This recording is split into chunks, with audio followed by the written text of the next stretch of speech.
Ik denk dat net dit er nou wat taarwens. Het is gewoon heel vervelend wat er nou bad. En de internationale brood, Elsenier zit nou in Nederland te zien wat hier gebeurt. En als het net goed komt, als het misrint, ja, opdat de zaak net in de handen houden kennen, ja, dan is dat vanzelf spietig voor Nederland als geheel. Maar ik voor alle ondernemers die hier joert bij Gelijks binnen, maar ik voor de 16 miljoen inwoners. Zonder dat ze het in het voorwitte kon, is deze jubileumbijeenkomst van de ondernemersclub van Stroesterveen in een politieke bijeenkomst. Want sprekers op het symposium binnen staatssecretaris en plaggennoot Joop Atsma en Bernard Wientjes, voorzitter van ondernemersorganisatie VNO-NCW. Beide hadden een duidelijk boodschap. Neem je verantwoordelijkheid.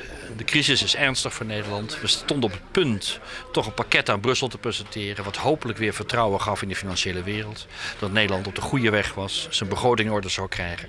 En nu valt dat weg. Dus wij zeggen tegen de politiek, neem je verantwoordelijkheid. Ondanks de ruzie in het kabinet moet het kabinet en de Kamer nu belangrijke besluiten nemen voor het behoud van de financiële kracht van Nederland. Dus hartstikke soort onrust op de beurzen.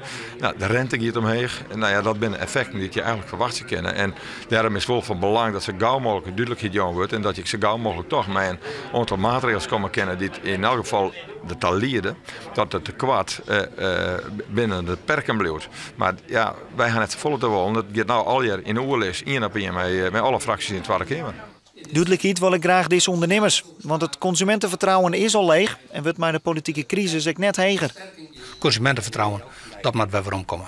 Ja. En de onzekerheid blijft. Ja, met maar duidelijke knoppen terughakken. Duidelijkheid wijzen met wie dat er bepaalde programma's binnen die duidelijkheid verschaffen, dat weet Jan allemaal, iedereen wat dus de politiek maar die keuzes meid zien.